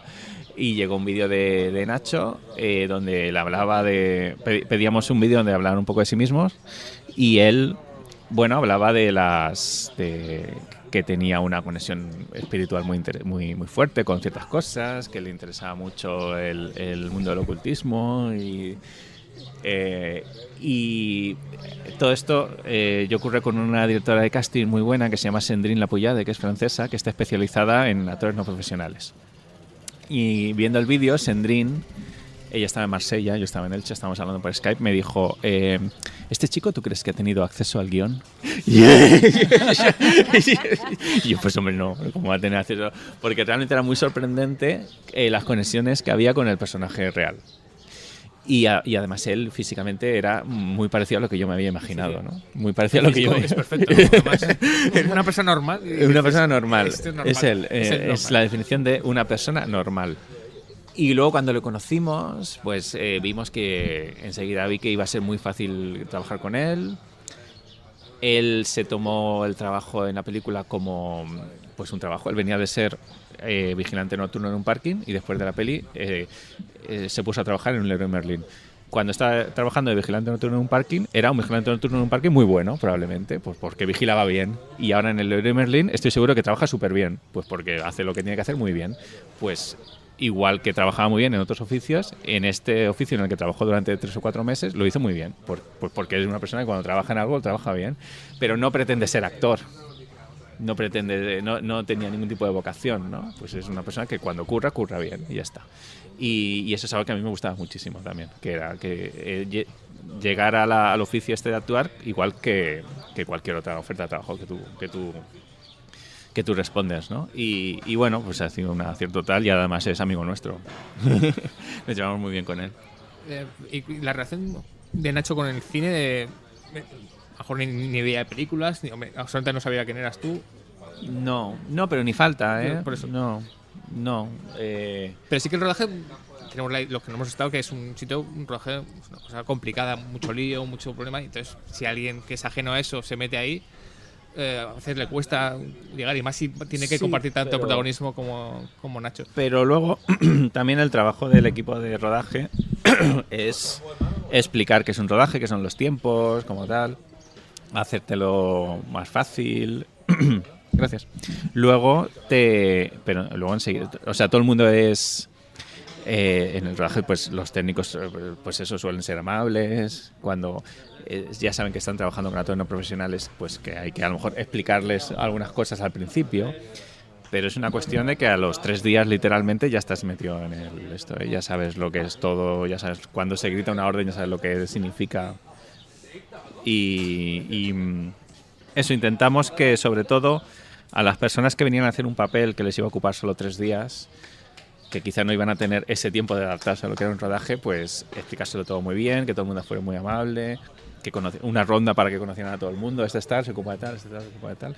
Y a los trabajadores de la película les contábamos pues eso, que no iban a ser actores profesionales y que había que pues no dar por hecho que ellos sabían cómo funcionaban ciertas cosas, y enseguida todo el mundo lo entendió, y yo creo que fue una experiencia muy buena para todo el mundo. Yo creo que estuvieron muy protegidos por todos, además como eran tan amables, y eran uno más de nosotros. O sea, yo no he trabajado nunca con actores profesionales, pero por lo que me han contado no es igual. O sea, quiero decir, si hay alguien muy vivo, supongo que no entablará esa relación con los técnicos a lo mejor, y ellos eran uno más. O sea, estaban igual que yo estaba currando atrezando o lo que sea, pues ellos, me toca, ¿no? Pues se sentaban y hacían. Entonces yo creo que fue una relación como de todos con todos muy, muy guay. Y se implicaban lo mismo que un técnico o que un...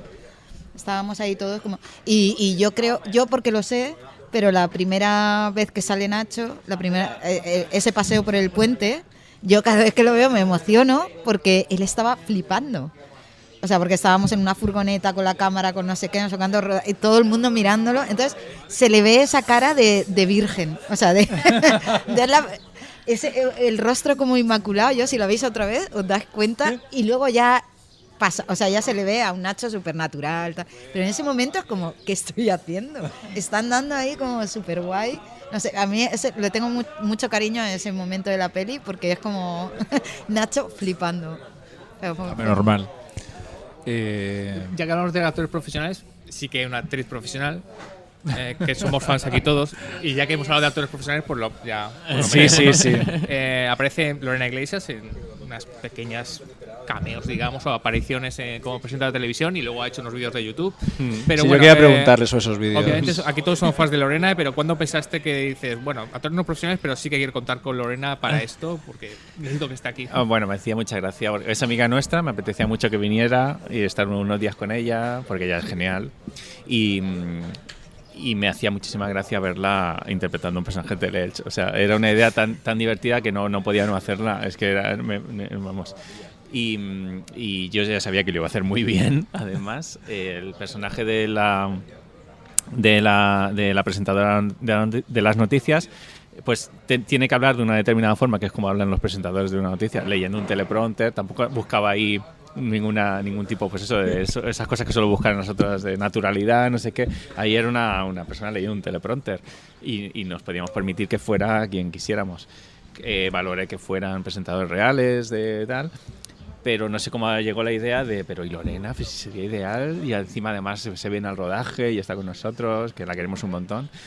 Y claro, ella le encantó la idea, claro, le encantó hacerlo. Sí, luego las píldoras son fantásticas porque eso está muy bien. Los que nos hemos nutrido de las noticias de la televisión local del cine. Pues claro, es que hay cosas, o sea, yo me acuerdo de un programa que había antiguamente en Teleelch de descubrir zonas de patrimonio, y es que viendo a Lorena decía, yo no sé si Lorena llegó a ver eso, o sea, vosotros le habéis enseñado algún vídeo, porque es que yo veía, o sea, yo tengo vídeos del patrimonio que grabé porque me interesaba, de hace 25, 30 años, y luego ves lo que hizo y dices, es que es... que es la presentadora rubia esa. Claro, entonces dices... Rosmary Alonso, ¿era? Claro, dices, es esto. No le enseñasteis nada. No, igual sí. ella... Puede que ella... Es que ella investigó, ella es muy ¿no? lista, Es que... desarrollado porque... Es que con ella no hay que hacer nada, realmente. Es muy probable que ella haya visto... Si que nosotros le dijéramos nada, enseguida, en cuanto acabó la conversación, probablemente puso en YouTube Teleelch, televisión local, y se vio cosas ella. Porque y ella si es no, así, da igual. Y si no ha tenido la intuición de hacerlo. Si no ha tenido la intuición de hacerlo, genial. O sea, claro, es que sí. Es muy fuerte. Sí, es que ella es muy grande. Pero ella ha hecho los guiones de las píldoras. ¿Cómo se ha desarrollado eso? No, claro, bueno, eso sobre eso, la verdad es que nosotros no tenemos que ver, porque nosotros estamos ya haciendo la película, ya no íbamos a ponernos a hacer el Nosotros veíamos a una loca que aparecía, entonces, cosas que parecían muy raras. Fue idea de Leira Pellaniz, una de las productoras de la película, que cuando estuvo Lorena rodando, pues eso se le ocurre, quería hacer una especie de making of especial, y se le ocurrió hacerlo con Lorena. Pues a nosotros nos pareció muy bien, sobre todo porque eso iba a suponer que Lorena estuviera una semana más en el rodaje, que a nosotros nos encanta tener a Lorena cerca. Y estábamos ahí rodando y veíamos de fondo que pasaban cosas ahí con Lorena, yo qué sé, unas gafas. Digo, no, que yo no pregunto porque yo ya estoy intentando otra cosa. Y tengo que decir que me sorprendió que estuvieran muy bien. Les me quiero realmente. Concretamente hay uno muy gracioso, creo que es el 2 en el cementerio, así que es graciosísimo. Sí. Bueno, la verdad es que está muy bien, pero no te puedo contar mucho eso porque es algo que se hizo mientras nosotros estábamos haciendo la película y que fue sobre todo iniciativa de Leira Pellaniz, la productora. Pero está muy bien, ¿eh? Esas piezas están súper bien. Sí. Hay una cosa... Seguido, pero... Y hay una cosa del cementerio que me gusta mucho, que es la señora atando la escalera. Hombre, la madre Es la madre de Paco, el niño de Elche. El niño de Elche. Que sale en la Ahora que película. La Paqui, Es, claro. es la Paqui Pues que es, sale en la película de Canto Cósmico es que también. eso es tan... Es muy Sí. guay. Sí. Y lleva un hábito. Y lleva un hábito, Va efectivamente. vestida de promesa. Efectivamente. Que yo es una cosa que le conté a Chema. Yo tenía una vecina de pequeña que eran como de un pueblo de Albacete o de La Mancha, no sé, de un pueblo que venían, lo típico que en los 60 vino la gente aquí a trabajar en el calzado y entonces se traía a toda la familia, incluida la abuela que siempre vivía antes con sus hijos. Y entonces se trajeron como tradiciones que a mí me resultaba muy pintoresco ver a una señora vestida como de nazareno todo el año. Y entonces, todo el año. Y entonces yo preguntaba de pequeña y me decían, es que porque ha hecho una promesa. Y a mí eso se me quedó muy... Y ya sale en Misterio, una de las señoras, pero a mí se me quedó como corto en Misterio, porque no se veía mucho. Entonces decidí que cuando me dijo Chema a esta señora, le dije, ¿le puedo poner un hábito de promesa? Me dijo, claro. O sea, y me hizo mucha ilusión que fuera la madre de Paco y que llevara ese hábito de promesa. Genial, pues mira. Sí. ¿La gente todavía lleva los hábitos de promesa? Bueno, como que menos, yo creo pero- que ahora eso ya se ha perdido. Es súper difícil encontrar información. Yo, para ver cómo era, porque lleva unos nudos también en la cuerda que llevan atada, lleva unos nudos según la promesa y no sé qué. Y según a quién le hagan la promesa es de un color. Marrón a la Virgen del Carmen, a tal, o sea, a Jesús Nazareno, sí, según la... Y yo tuve que llamar a mis vecinas del bloque Antiguas, donde vivían mis padres, para que me contaran cosas. Pero luego sí que me he ido preguntando mucho más y sé hasta que no era... Yo pensaba que eran solo las mujeres, pero no, he encontrado señores. Uno muy guay, que es un conductor de autobuses de Elche que llevaba el hábito debajo del uniforme. Ah, sí. Sí, o sea que lo hacían, pero era algo que venía de los pueblos más pequeños. En Andalucía se hacía mucho y en Castilla. Sí.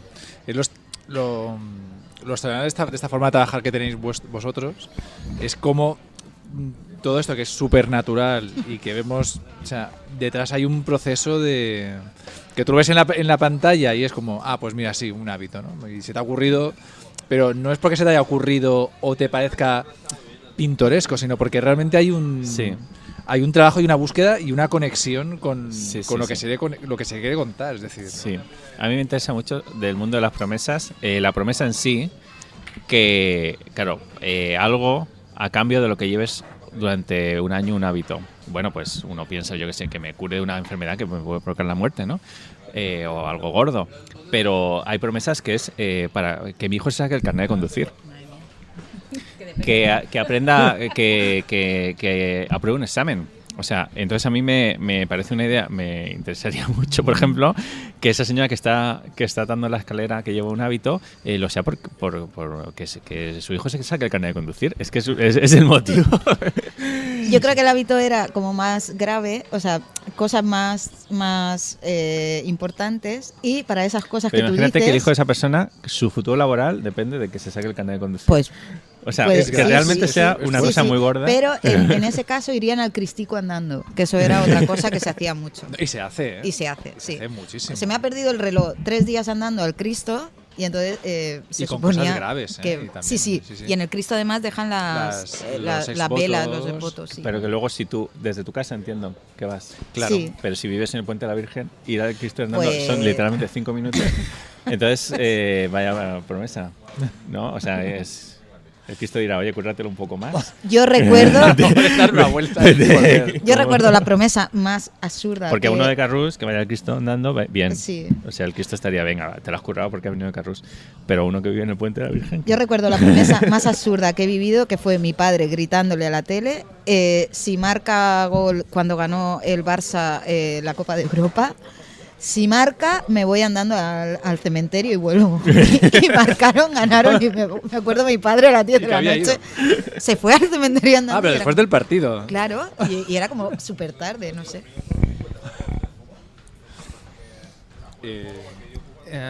hemos hablado del público y no podemos dejar de obviar el tremendo aluvión de buenas críticas que ha tenido Espíritu Sagrado. Lo hemos dicho al principio, ¿no? La mejor película española para muchísima gente. ¿Este aluvión os ha sorprendido o vosotros obviamente confiaréis en la película? Pero realmente el aluvión ha sido muy grande. Estoy hablando de que ha salido en todas las listas. ¿Cómo habéis recibido este aluvión de buenas críticas? Bien, no sé cómo que te voy a responder, ¿no? Te imaginas que respondo No, pero- más buenas críticas deben haber. Pero sí, hay claro. hay dos revistas Pero que sí, no me a han lo puesto, mejor me no cago en sé. su puta madre.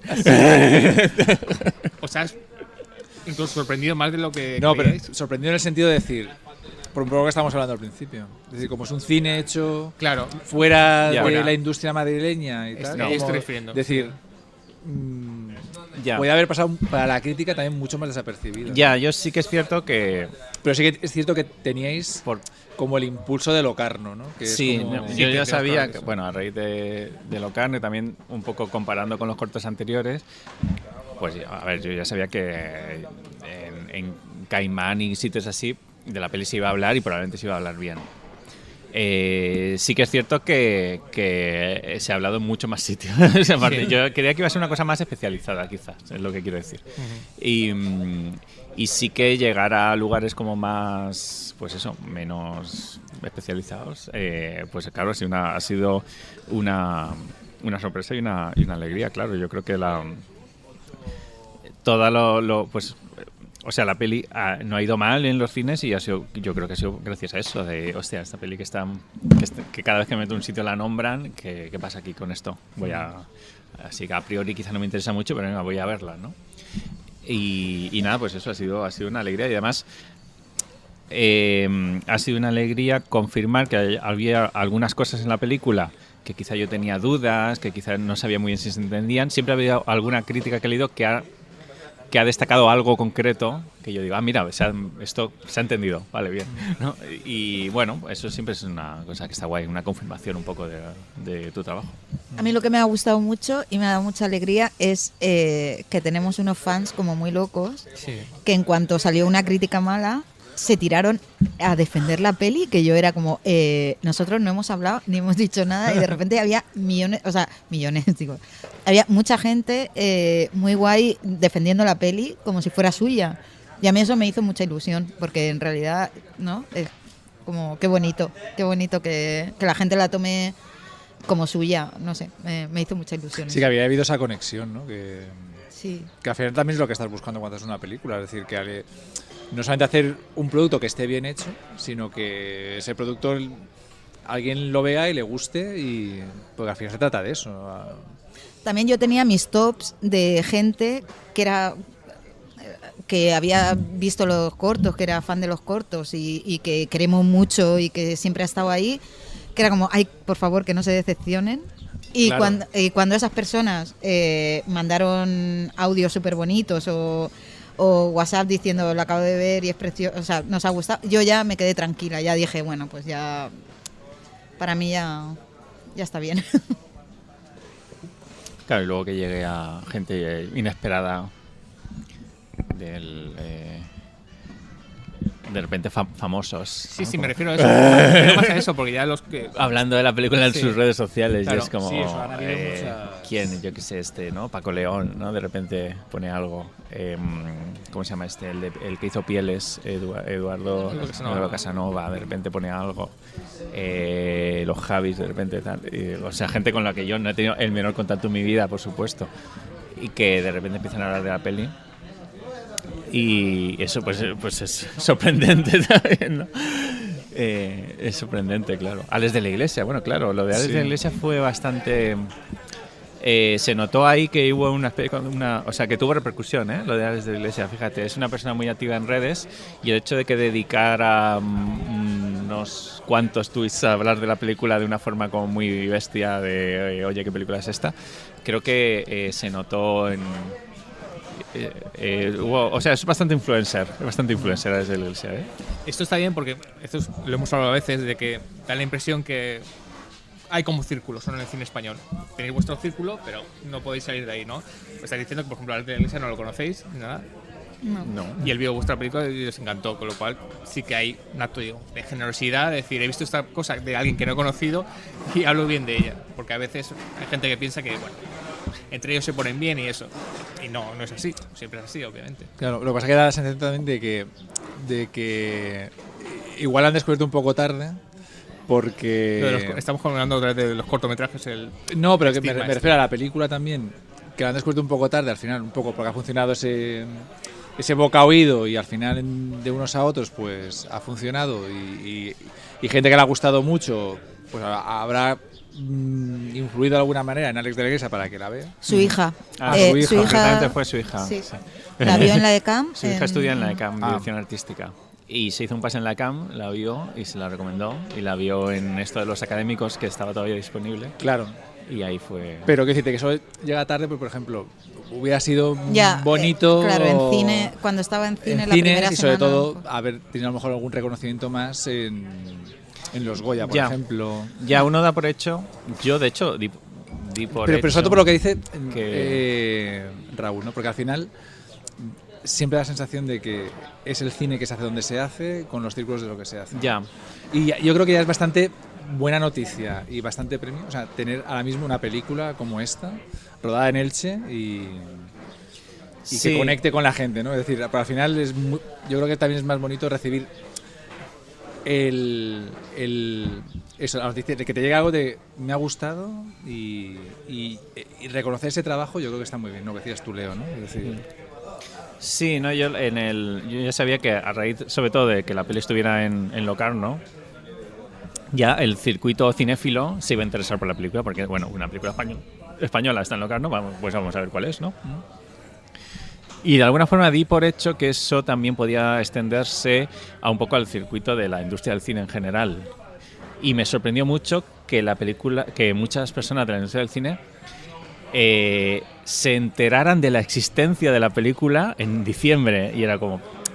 Entonces, porque a mí me sorprende mucho que, o sea, trabajas en la industria del cine, si sale la selección de Locarno y en la sección oficial hay películas españolas, simplemente, ¿cómo es posible que no te enteres? Pues resulta que no es tan habitual. ha pasado, Que no es tan por habitual. ejemplo, con Sis Dies Corrents. Sí, claro, había dos películas. Que eso sí que ha sido un caso un poco dramático, ¿no? Que ganó el Locarno, ganó un premio, es Neus Bayur, que ya lleva una carrera, trayectoria. y la ha sido película está invisible. bien, además. La película está bien. muy bien. Agustín, bueno, es es muy una película divertida, no la he visto. Agustín, es muy divertida. Pero es divertida, ha sido es invisible. amable. Ha sido muy invisible. Agustín Villarón, o sea, la película más premiada en el Festival de Málaga y es como... Pero, ¿dónde está, no? Es decir, pero sí que tiene ruido, por ejemplo, Carla Simón y Sé que la Cuesta van a estrenar sus películas en la sección oficial de Berlín, que ya ha empezado, ¿no? sí, ¿O ya ha empieza empezado, ya? sí. Y esa noticia sí que tuvo una repercusión en ruido. Pero porque es Berlín, Cannes y Venecia. Pero ya es está. una Sí. catetada un poco, ¿no? Porque sí que Locarno es un... Vale, no es Berlín, pero sí que estarían en el escalón por debajo. Y no solo has estado ahí, sino que has ganado un premio. Sí, pero al final es eso. Bueno, al final uno piensa que... Pero no, o sea, Rotterdam y Locarno, pues tienen una fama muy buena entre los cinéfilos, pero lamentablemente entre lo que es la industria del cine, pues si uno piensa en un festival grande, pues piensan en Cannes y luego Berlín y Venecia. Y ya está. Pero la noticia no salió. Y en España, San Sebastián. Y en el país, por ejemplo, cuando ganas el Locarno, a nivel nacional, esa noticia... Salen cosas así, por eso me sorprende Bueno, te entrevistaron en Babelia. Sí, me entrevistaron en Babelia. Pero por eso me A raíz de sorprende... Locarno, quiero decir que es una... Por eso me sorprende que no es que haya personas de la industria del cine que hayan visto la película en noviembre, sino que se han enterado de que existe en noviembre. Por eso es lo que me sorprende. No tengo explicación. Quiero decir, no tengo explicación. No, Mano, nos comentabas que la película, bueno, no ha desaparecido, sigue en cines en el Artistic Metropole en Madrid, por ejemplo, Sí. y se está llenando todos los días. Bueno, a ver, Bueno, llenando no sé. vale, deja. Pero está la teniendo están poniendo, la están poniendo todos los días. Bueno, con cuando lo la ponen todos los días porque hay público. hay público, hay mucho público que está yendo, que la está descubriendo ahora, que lleva unos meses, Sí, sí. que hay Este un nuevo a recorrido. final de noviembre. Con lo cual, bueno, estamos hablando de lo de siempre, ¿no? De todas maneras, sí que ha tenido mucho reconocimiento. Estuvisteis en el Festival del Mar de Plata. Sí. Sí, en cuanto Decir- a festivales internacionales y todo eso, ha ido muy bien, súper bien. Entonces, Y no- creo que será dentro de poco en Movistar. sí, a finales de marzo. finales de marzo. Movistar tiene ya la posibilidad de ponerla, ya lo ponen cuando quieran, pero estará y se estrenará en Francia en junio y en Reino Unido, Estados Unidos y Canadá en abril o por ahí, que la lleva Arrow, la distribuidora esta, que está muy bien. Van a hacer una edición además con todos los cortometrajes y van a hacer una edición de la peli muy bonita. Estamos ya trabajando en ello. Y que se va a distribuir, en principio la Arrow distribuye en Reino Unido, Estados Unidos y Canadá. Pero bueno, en España se podrá pedir también. Sí, si quiere. O sea, si queremos el DVD tenemos que ir a ellos.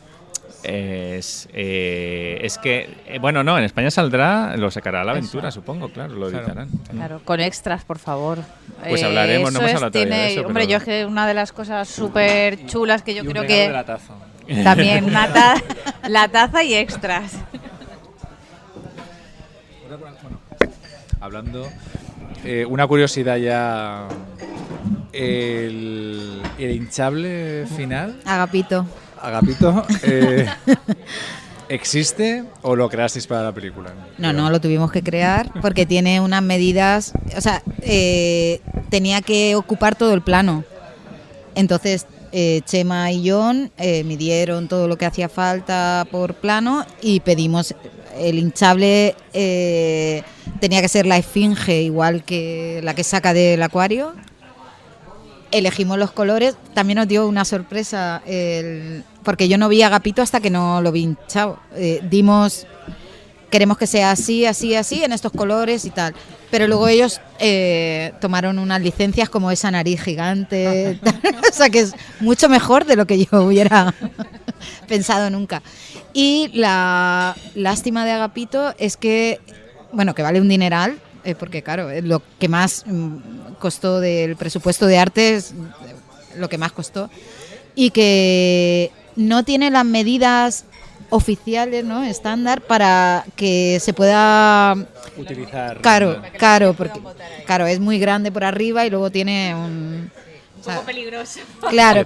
Entonces, pues Agapito está pesa 110 kilos y está en un trastero esperando a ser destruido, supongo. No, hay que buscar un sitio en Elche para un museo o algo. A mí me da así. mucha pena. El Museo de Pusol. El Museo de Pusol necesitarían ahí una nave. ¿Qué museo es ese que yo no lo conozco? Hay un museo que está muy De bien. tradiciones y de cosas históricas de Elche. Sí.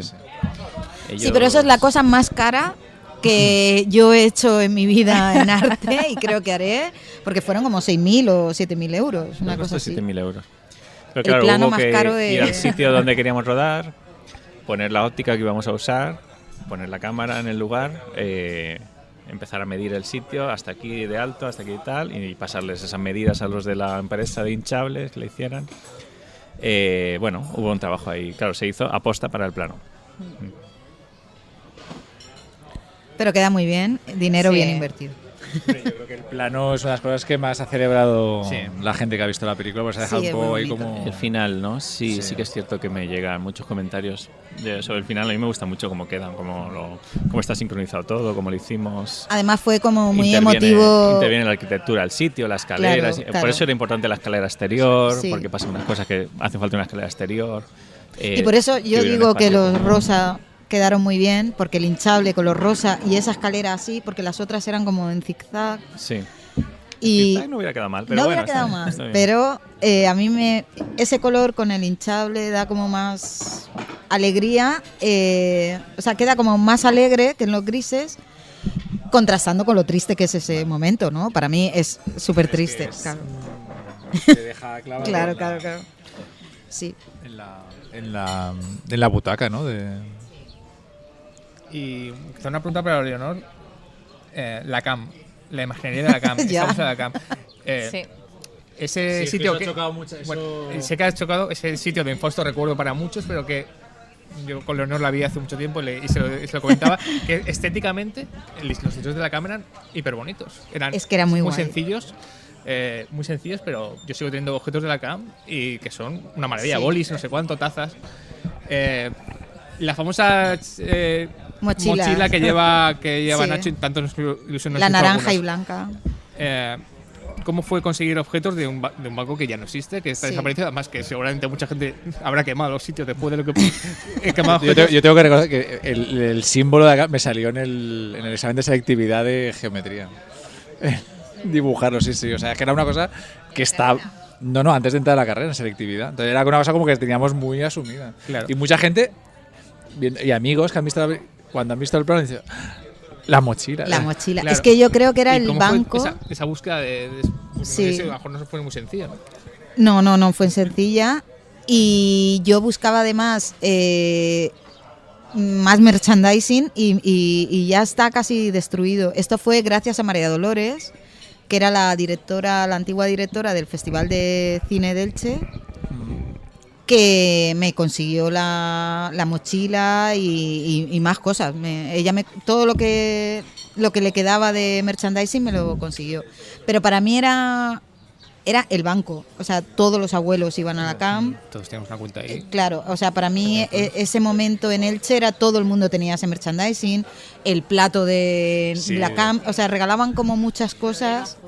Sí. Sí, entonces para mí era como alguien al que lo engañan con todo, ¿no? Pues ¿por qué no lo de la camp? También hay un momento que lleva una gorra de esto. era? Ay, no me Ay, acuerdo. espérate, que se me olvidó ahora. De los sellos.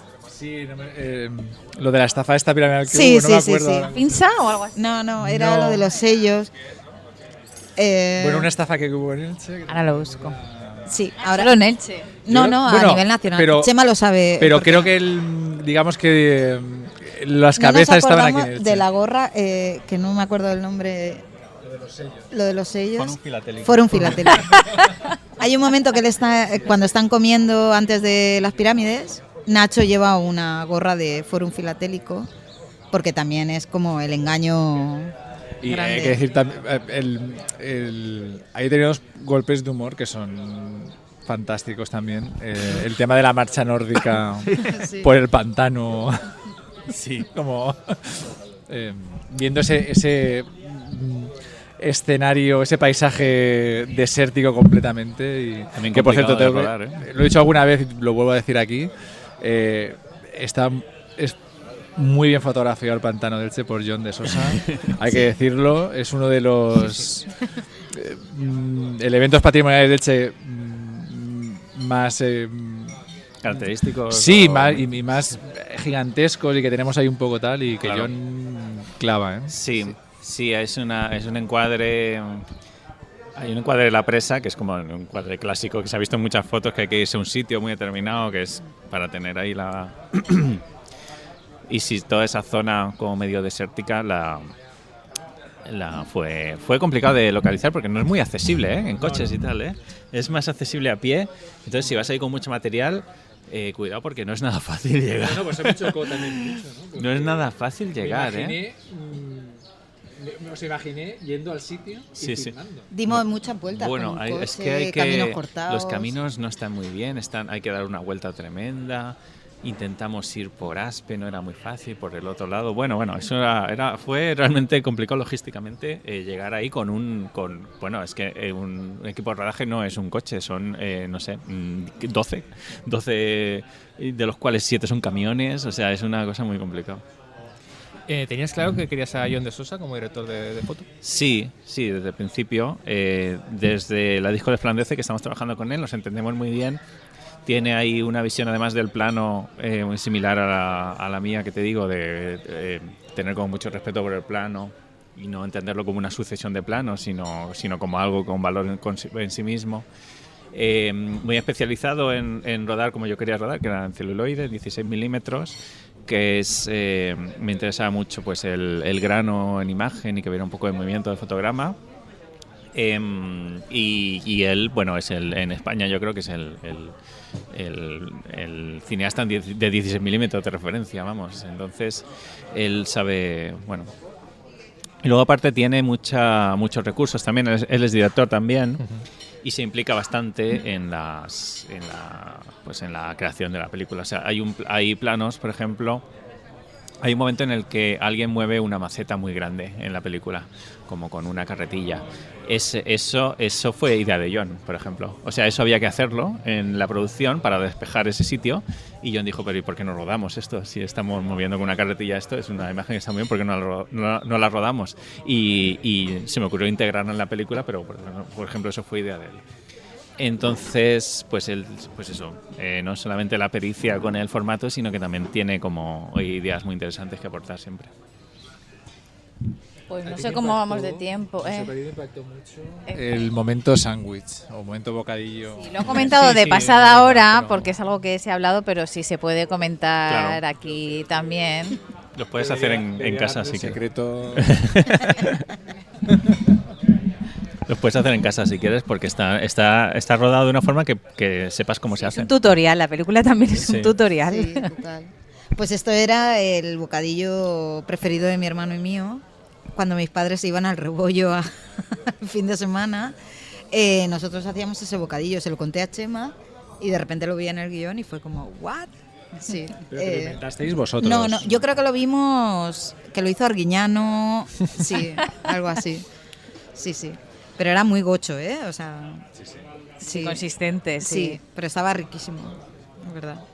Y yo tengo una pregunta también, ¿qué fue lo más difícil de rodar con Jung, con la niña, ¿no? Que bueno, que todos sabemos que fue un fichaje maravilloso, aporta muchísimo a la película, bueno, yo creo que todos estamos enamorados de ella. ¿Y qué fue lo más fácil y lo más difícil de rodar con niños? Que yo no sé si había rodado con niños tan No. pequeños antes. No, lo más complicado para ella fue la secuencia de la feria. La feria, sí, pero... No, porque ella no lo pasó bien en la feria, porque Le daba miedo. Sí, le daba miedo. Sí, sí. La entiendo. Y hubo que... hay un truquito en ese plano. Lo que pasa es que para llegar a ese truco hubo que...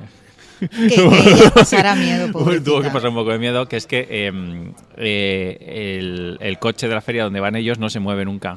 Solo da vueltas, solo se mueve el que está la cámara, La donde cámara está se la cámara mueve. y los de Y atrás. Ellos están siempre fijos. Pero la primera... Pero hasta que nos dimos cuenta de que podíamos hacer eso, hubo varias tomas de que ella sí que se movía. Y lo pasó bueno, fatal. no lo pasó bien. Lo que pasa es que ella se esforzaba mucho en disimular que no lo estaba pasando bien porque era como un qué profesional, lástima. ¿no? Sí. O sea, nos lo decía luego, nos enteramos luego. Pero ella era como, no, si yo bien, no, pero no lo estaba pasando bien. Y No, lo dijo Nacho. Nacho dijo que lo está pasando mal. O sea, ella era... eso para ella fue lo súper- más...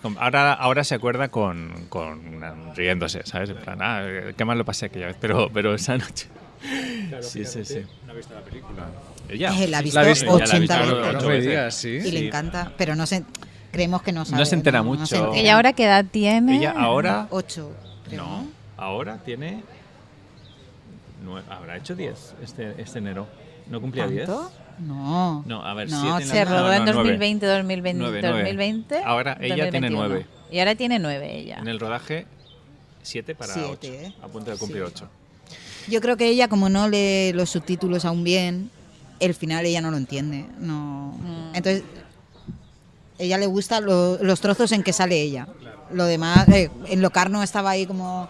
¡Ah! Y cada vez que salía ella, pero luego con su hermana pues miraba Sí. en otro sitio, no sé. Ya, yo a Jun le he dicho, dentro de 5 o 6 años, ella vive en Torrellano, digo, dentro de 5 o 6 años, cuando tengas 15 o así, quedamos un día, voy a Torrellano, vemos la peli y ya hablamos de la peli. cuando ya seas un adolescente, ya que puedas ver la peli tranquilamente y tal, digo, ya la comentamos. Para rematar podemos hablar del futuro un poco ya para Sí. finalizar. Obviamente no vas a abandonar el cortometraje, pero también querrás volver a hacer otro largo, obviamente. ¿Tienes algo previsto? ¿En qué piensas? ¿Piensas un corto ahora? ¿Ya tienes un proyecto largo? Sí, estoy escribiendo un guión que espero tener tiempo para eso, porque ahora estoy haciendo un pequeño trabajillo en otro guión. Me gustaría hacer otro corto también. No lo tengo muy pensado, solo tengo pensado una cosa, que es que me apetece un montón rodar que casi no rodaba en las playas. Porque fíjate, estamos en esta zona. Solo hice una secuencia una vez para el corto de este misterio, pero muy cortita, y me apetecía mucho hacer algo que sucediera completamente en una playa. que es porque me apetece sobre todo rodar, ¿no? Entonces estoy viendo como cuadros de Sorolla, cosas que haya como, ¿no? Que todos los encuadres sean arena por aquí, el mar y el horizonte y el cielo, ¿no? Todo así, todo. Y que solo cambien los personajes que están delante. Eso me apetecería mucho. Y quizás rodarlo eso en 35 milímetros, ¿no? Como que haya una cosa como plástica de la luz y el cielo y los reflejos en el mar. Claro, solo me queda pensar qué es lo que pasa en la película, ¿no? Solo tengo eso. Entonces eso me apetece mucho hacerlo y creo que sería ideal un cortometraje para eso. Y nada, pues pensando en más películas y esto. Los productores y los distribuidores y todo eso están contentos, o sea que ya sé que puedo contar con ellos también para financiar la siguiente. Perfecto. Bueno, y recordar que Espíritu Sagrado no ha desaparecido de los cines, a pesar de que ahora la vamos a poder ver en Movistar y todo esto, todavía sigue en algunos sitios, se está viendo por primera vez en algunos sitios, se vio en León, creo, ¿no? Sí, hoy en Castellón, hoy cuando estamos grabando esto, claro. Sí, hoy 12 de febrero. Se va a poner en sitios como eso, Guadalajara, Cádiz, Málaga, Bilbao, San Sebastián, todo pases de cineclub, filmotecas y nada, bueno, pues yo en algunos sitios estaremos acompañando a la película, también en la Universidad de Alicante, también en la sede de Alicante. Sí, hay que recordarlo. Bueno, sí, es verdad. Sí, hay que recordar lo que es el jueves, bueno, 17, el 17. 24, ¿no? Algo así. Sí. Es que se pone un jueves, se ponen mis cortometrajes y otro jueves se pone Espíritu Sagrado. Creo que el 17 No es sé Espíritu exactamente. Sagrado y el 24 los cortometrajes. En la sede de la Universidad de Alicante, que está en Alicante. Sí. En esa, ahí. Un buen motivo para que en Alicante conozcan un poco más de Elche. Bueno, yo cuando era pequeña siempre había una rivalidad, ahora ya no tanto, pero cuando yo era pequeña... Hay mucha rivalidad. Lo que pasa es que tenemos ahora tenemos amistad, pero hay mucha rivalidad. Había muchas puntas, puta Alacant, no sé qué. Sí, porque creo que sobre todo por cosas de fútbol. Y el fútbol sigue. Lo que pasa es que ahora, ese como están en enfrentamiento, divisiones sí, diferentes, muy claro, diferentes, como muy que diferentes. el Elche creo que está en primera Sí, y el Alicante sí. como está como en octava, una cosa así, ¿no? Básicamente. Sí, el Hércules, pero hay un sentimiento en Elche de. Porque hay como una opinión en Alicante de que el Hércules puede desaparecer. No sé, igual estoy metiendo un poco. Yo es que como no soy muy futbolera, Pero no sé. Creo que he oído algo de eso. Y entonces en Elche no queremos que el Hércules. Yo no soy muy futbolero, pero gente que tengo cercana que le gusta el fútbol no quiere que desaparezca el Hércules porque es su rival. Es decir, tiene que seguir. Su némesis, si desaparece la némesis, desaparece él. Y además Exactamente. es un equipo de fútbol que tiene un nombre que es Hércules. Entonces, si alguna vez se enfrenta con el Rayo Vallecano, el enfrentamiento es Hércules contra el Rayo. ¿Sabes? Hércules contra el Rayo, parece como una cosa mítica. Entonces a mí me gustan mucho los equipos que tienen nombres que no son de ciudades. Sí, ¿no? que son Como más el mitológicos o de Huracán, otras hay un cosas. equipo que se llama por ahí el Huracán, ¿Ah, una sí? cosa así, ¿no? Pues el Rayo contra el Huracán, imagínate que... Ah, qué bueno, sería El Rayo precioso. contra el Huracán. Hércules contra el Huracán. Pero aparte de eso, creo que hay buena sintonía. Yo creo que la gente de Alicante que no conozca el cine de Chema o que no conozca ciertos aspectos de Elche, yo creo que con el cine de Chema lo va a descubrir. Aparte de todas esas noticias que aparecen sobre Carrús, la película está rodada en Carrús y celebrando que al final es un barrio No, en vano, creo que en donde pasan Alicante cosas fantásticas. Nos hace falta un Chema García Ibarra que sepa explotar un poco el brutalismo o la arquitectura alicantina que tiene la ciudad de Alicante, ¿no? No, en Sí. vano, hay un director que tiene un proyecto, pero muy No nos interesante. puedes decir nada. Es que como me lo dijo un día en un bar, no sé si se puede decir, pero bueno, Ay, obviamente, Raúl, lo de pues los tienes que bares hacer no algo puede con salir. eso. obviamente lo conoce Chema, pero bueno, pero ojalá saliera ese proyecto. Ojalá. Alguien que sepa explotar, digamos, esa arquitectura que tiene también la ciudad de Alicante un poco extraña. Hombre, es que a nivel histórico es súper importante, vamos. Como ha hecho Chema. Bueno, pues si queréis nos vamos despidiendo. Sí, pues muchísimas gracias por... Estamos aquí A ya con vosotros. un vermouth, hay que decirlo. Sí, sí. Bueno, dar gracias al restaurante Parrés de Elche. Obviamente teníamos que grabar en Elche, no en una casa, sino en Elche, y estamos en Elche, delante del parque. Entre palmeras y en el parque deportivo. Obviamente un tenía que ser sitio así este emblemático. Un sitio de vermú emblemático. de Bermú. Y nada, dar gracias a Chema García Ibarra y a Leonor Díaz, ¿no? Gracias a vosotros. Gracias.